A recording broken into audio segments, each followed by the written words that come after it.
tradition. Toledo Rocket football has a lot of it, and they're trying to revive it.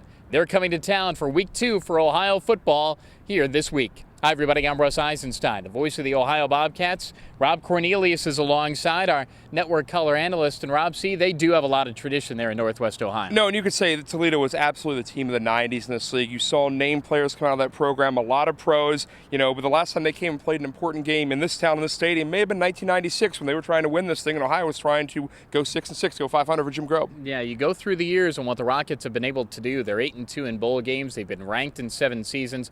Highest ranking was back in 1970 when they were 12th in the nation. The players that they have been tremendous. Chuck Ely, an all-timer as a quarterback. Bruce Gardkowski, another one. Chester Taylor, plus a bunch of others. And you look at who they've beaten over the years. Since 2000, they've knocked off 3 teams from the Big Ten, Michigan, Penn State, and Minnesota. 3 teams from the Big 12 Conference, Colorado, Kansas, and Iowa State. They also got Cincinnati in a bowl game, and on that special day in 2003 for MAC football, they knocked off Pitt, ranked 9th in the country. You can't argue with that kind of success. No, they've been fantastic, and last year their season started with a giant win, just whipping Colorado on national TV, but you can't say the same for this season. They come into this ballgame with a 41-2 loss against the Arizona Wildcats, where they gave up 500 yards of total offense. They had 100-plus yards of total offense. It was a day to forget for the Rockets, most certainly, but they figure that they're going to have a chance. It's better to get them early than get them late in the season. No, and this is a team that's trying to fill a lot of holes. Number 1 quarterback. They're coming from a guy who was a multi-year starter to where they're starting over this season. Ditto on the defense. Barry Church has gone to the pros. This Toledo team is looking for leaders in the middle on both sides of the ball. Yeah, Austin Danton is their starting quarterback. He will make his 5th start as a Rocket coming up on Saturday.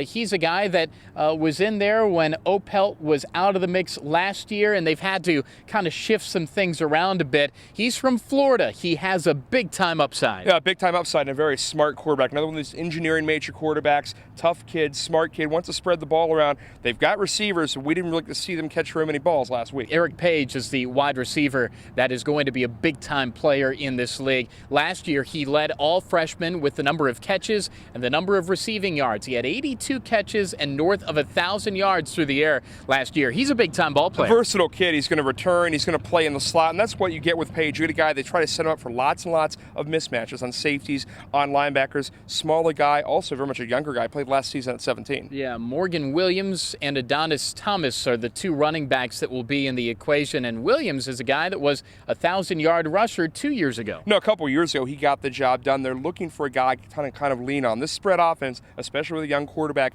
needs a kind of back who can carry it 30 times occasionally. When that's not working, he's probably it. They want to have balance. Now defensively, they lose everything, an all MAC-type player over a bunch of years in Barry Church, but they have a couple of cogs in there that they can feel that they could balance some things around defensively. 2 players, very similar names, Desmond Merrill and Deontay Morrow. Merrill led them in tackles. Morrow had the interception. He an Iowa transfer. Merrill was out all of last year because of an injury in 2008. 2 good players on that side of the ball. No, Merrill and Morrow are the key for them in the secondary. One with big tackles, one with big plays on the outside, and that's what you need in this league. You need a physical stopper at corner and a big tackler at strong safety. And for Ohio, let's be honest, the Cats didn't have to show a ton of their throw game in week 1. They're going to be starting with not a ton of film to work with on the Bobcats. Yeah, to bring it back full circle to the start, Tim Beckman is a guy that we really like and respect as a head football coach. We've really been impressed with what we've seen from him in our meetings with him at MAC Media Day. He is a guy that I believe, and I know you do too, that can lead Toledo back to where they were and maybe even north of where they were before. No, he's got upper management, and by that I mean the Big 10, the Big 12 written all over him. He's a guy that knows how to recruit. They've got a new recruiting tool there, their 120-yard indoor practice facility. He's a guy, his enthusiasm is infectious, and that works not just with players, with donors too. It's working up there. Yeah, it'll be an interesting start to the Mid-American Conference season, week 2 of Ohio football.